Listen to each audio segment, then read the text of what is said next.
So I don't know, I have a feeling these are connected. But I've seen you post about not measuring internal comms, in terms of things like video views, article reads, stuff like that. And I know one of the other things that you've been spending time on is this kind of idea of end of linear narratives and the, emergence of digital experiences. How do you see those as being maybe connected together? How would you describe them?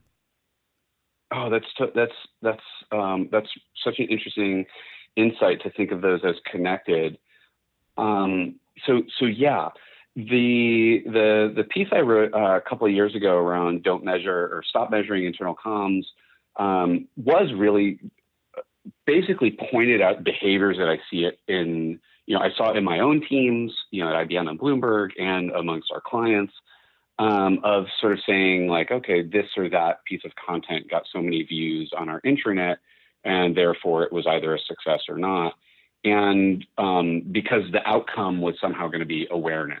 And that seemed very insufficient. It seemed fine as a operational metric, like, did people actually receive this thing? When I Right. hit send, did that work, or was the send button broken? Right? Like, so that's good, but in terms of delivering business value, it falls far short. And so if we can instead start to look at the behaviors in an organization, so if we're doing some campaign around security, did we see fewer people doing password resets, or having to you know get new badges or whatever? Mm-hmm. And those would be real behavioral changes that we could indicate back to the business and say, yeah, we've actually made the company more secure through this, communications activity and these reinforcements, and maybe even changes to interfaces or experiences that surround those.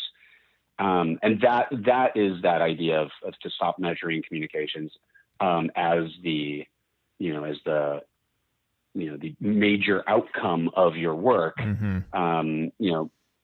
And then this other idea, but I think it is like, it's fundamentally about looking at behaviors and experiences, which is, I think you're really right to say it's linked to this idea of, that I've been noodling on, about the demise of the linear narrative as the dominant mechanism for communication. And that story is kind of like, you go back to, the year 350 BC, and Aristotle says in Poetics, stories should have a beginning, middle, and end. And then like you spend then the next 2,000 years is, middle school students learning about exposition, rising action, climax, falling action, and denouement, and we're like, we're stuck in that for a long time, which is fine. And our brains are kind of, as humans, we're all hardwired to sort of seek the signals that indicate linear and Mm. chronological, events. And I mean, it's all good. And yet, and so that kind of devotion to that trope becomes, I think, it's like there are very few alternatives that are presented, particularly in professional, like sort of corporate communications. Like every story on the internet or whatever, or every press release has like a reliable narrator with a single identifiable point of view, and a single location and a linear chronology and a singular outcome. And meanwhile, our expectations as consumers of information and media, and professionals, and as decision makers in our own personal, professional, and commercial lives, are nonlinear. They're digital. It's like I might not be swiping left or right or up or down. It might be kind of diagonally, or it might be manifesting in a digital visualization of some data, or I might be looking at a kind of cluster of hashtags that are semantically related but not linear, or playing a video game on my phone or whatever. And that's, these kind of stories are emerging, I think, around brands that are more like experiences.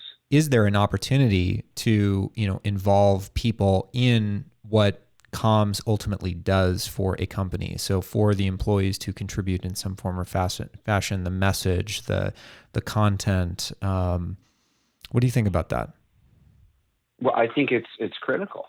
And, your point, Cameron, about engagement being potentially measured in terms of what people contribute is absolutely essential to understand if we're going to be thinking about experiences and about networks and about engagement across relationships. Employer confers authority and the employee confers authenticity. And if you can get those two to overlap in ways where nobody feels exploited, where you have some integrity, I mean, that's a winning combination. That's super strategic, right? And so that's very much kind of the animating idea behind activating networks, in a company. And I always get a little nervous when we say like engagement as a goal.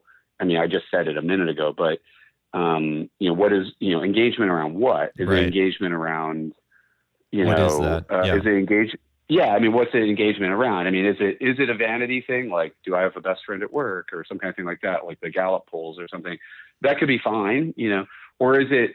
I feel so engaged in my work that I stayed till 10:30 last night because I was excited about what I was doing, and I don't feel like somebody took advantage of me because what I was doing was so meaningful.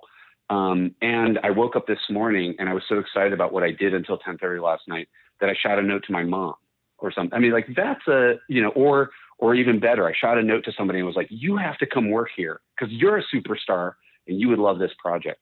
Like that's, or like I finished, like at 10:30 last night, I just had to send a note to my client because I had an insight about her project, like that's engagement that is not a vanity metric and is a observable behavior that contributes to the bottom line.